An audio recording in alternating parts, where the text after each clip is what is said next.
علی اور عائشہ کی شادی کو 10 سال ہو چکے تھے، مگر ابھی تک وہ اولاد جیسی نعمت سے محروم تھے۔ کافی علاج معالجہ کروایا مگر افاقہ نہ ہوا، تو اب اللہ کی مرضی سمجھ کر دونوں نے حالات سے سمجھوتا کر لیا تھا۔ اس بات پر دونوں اکثر افسردہ رہتے، مگر دونوں کے پیار میں کوئی کمی نہ آئی تھی۔ علی ایک نیک اور ایماندار بندہ تھا، جو محنت مزدوری کر کے اپنے گھر کا خرچہ چلا رہا تھا۔ گرچہ علی کی مزدوری زیادہ تو نہیں تھی، مگر چون کا عائشہ ایک سمجھدار اور قناعت پسند عورت تھی، لہٰذا وہ گھر کے معاملات کو سمجھداری سے چلا رہی تھی۔ اس نے کبھی بھی علی سے کسی چیز کی فرمائش نہ کی اور نہ کبھی تنگ دستی کا ذکر کرتی، مگر عائشہ جلد امیر ہونے کے خواب ضرور دیکھتی اور اللہ سے ہر دم حالات کی بہتری کی دعا کرتی رہتی۔ ایک دن علی گھر سے نکلا، تھوڑی دور گیا کہ دیکھا ایک بوڑھا آدمی گلی کے کنارے بیٹھا ہے۔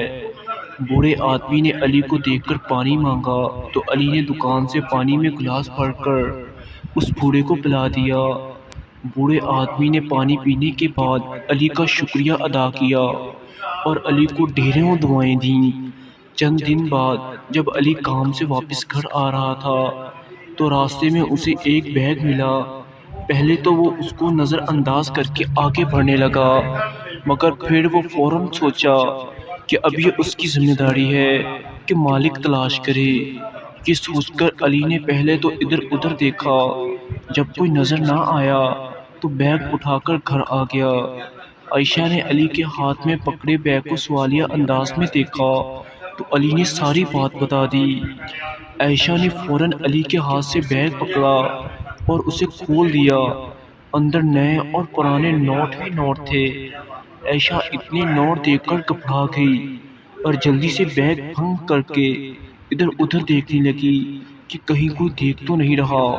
عائشہ تجسس اور خوشی کے ملے جلے تاثرات کے ساتھ علی کا چہرہ تکنے لگی، جیسے پوچھ رہی ہو کہ اب کیا کرنا ہے۔ علی اس کی دلی کیفیت سمجھ گیا اور فوراً بولا کہ ہم مالک تلاش کریں گے، ایک بیگ اس تک پہنچانا ہے، کیونکہ ہمارا دین امانت میں خیانت کو پسند نہیں کرتا اور دوسرے کے مال پر نظر رکھنا بھی ایک ناپسندیدہ عمل ہے۔ علی کی یہ بات سن کر عائشہ بولی کہ وقتی طور پر شیطان نے مجھے بہکانے کی کوشش کی تھی، مگر اللہ کا شکر ہے کہ میں تمہاری بات سے ہوش میں آ گئی ہوں۔ یہ کسی کی امانت ہے اور ہماری آزمائش ہے۔ ہم انشاءاللہ اللہ کے حکم سے اس آزمائش میں کامیاب ہوں گے۔ دونوں نے بیگ کی جب تلاشی لی تو انہیں بیگ میں پڑا ایک کارڈ ملا جس پر کسی کا نام اور ٹیلی فون نمبر لکھا تھا۔ علی نے اس نمبر پر کال کر کے بات کی تو پتہ چلا کہ وہ شخص اس بیگ کا مالک تھا، جو بیگ کے گم ہونے پر سخت پریشان تھا۔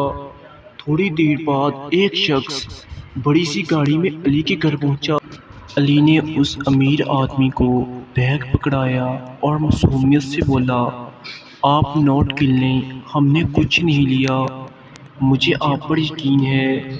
یہ کہہ کر اس آدمی نے بیگ پکڑ کر کھولا اور ڈھیر سارے نوٹ نکال کر علی کو دیتے ہوئے اس کا شکریہ ادا کیا۔ علی اور عائشہ اس غیر متوقع صورتحال پر ایک دوسرے کو دیکھنے لگے۔ ان پر ہمارا کوئی حق نہیں، آپ کا بہت شکریہ، علی نے ہمت کر کے کہا۔ یہ آپ کی ایمانداری کا صلہ ہے اور اس میں میری خوشی بھی شامل ہے۔ امیر آدمی مسکراتے ہوئے بولا اور ان کے گھر سے باہر نکل کر گاڑی میں بیٹھ کر چلا گیا۔ اس آدمی کے جانے کے بعد علی اور عائشہ دیر تک اپنے رب کا شکر ادا کرتے رہے کہ کس طرح ان پر اللہ کی رحمت نازل ہو گئی۔ اس واقعے کے بعد اللہ نے ان کے دل بدل دیے۔ علی نے ایک دکان ڈال لی جس سے وہ دن دگنی اور رات چگنی ترقی کرنے لگا۔ اس کے بعد اللہ نے انہیں ایک پیارا سا بیٹا عطا کیا۔ بے شک اللہ سب کی سنتے ہیں۔ تو دوستو، امید ہے آپ کو یہ ویڈیو پسند آئی ہوگی۔